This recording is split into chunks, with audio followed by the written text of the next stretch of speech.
Good afternoon, friends and family. I want to read you a story about the sad, repeating cycle of humanity where we always slip into doing the wrong thing and then God calls us back and we reject the people that He sent to get us back on track and walking a life that is pleasing to the Most High God. I'm going to be reading this story out of 1st Esdras, which is in the Apocrypha, but before you guys freak out, I want you to know something. The exact same story I'm going to read in 1st Esdras can be found in 2 Kings 24, 2 Chronicles 36, and Jeremiah chapter 52. Beyond that, 1st Esdras was included in the 1611 KJV until the 1880s. So this book was considered canon scripture for a very long time. 1st Esdras 1, Zedekiah was 21 years old, and he reigned 11 years. He also did what was evil in the sight of the Lord, and did not heed the words that were spoken by Jeremiah the prophet from the mouth of the Lord.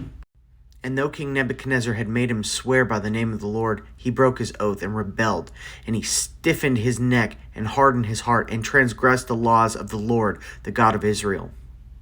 Even the leaders of the people and of the priests committed many acts of sacrilege and lawlessness beyond all the unclean deeds of all the nations, and polluted the temple of the Lord, which had been hallowed in Jerusalem.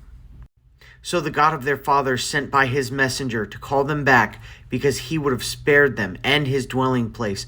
But they mocked his messengers, and whenever the Lord spoke, they scoffed at his prophets, until in his anger against his people, because of their ungodly acts, he gave command to bring against them the kings of the Chaldeans. This isn't like a one-time story either. We have tons of examples of stuff like this in the Old Testament. People refuse to obey God's laws. And because of that rebellion, God punishes his own people.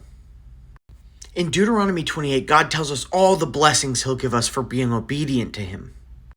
But he also tells us that if we willfully disobey, he'll send curses on us.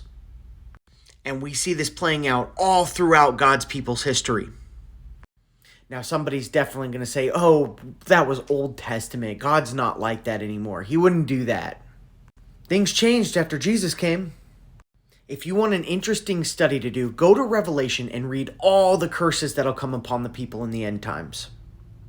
Then go and read all the curses God said he'd bring to the disobedient in Deuteronomy chapter 28. They are almost identical.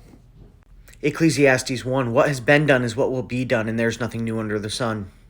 I hate to burst your bubble, but God didn't rapture out all his disobedient children right before he sent the curses on them.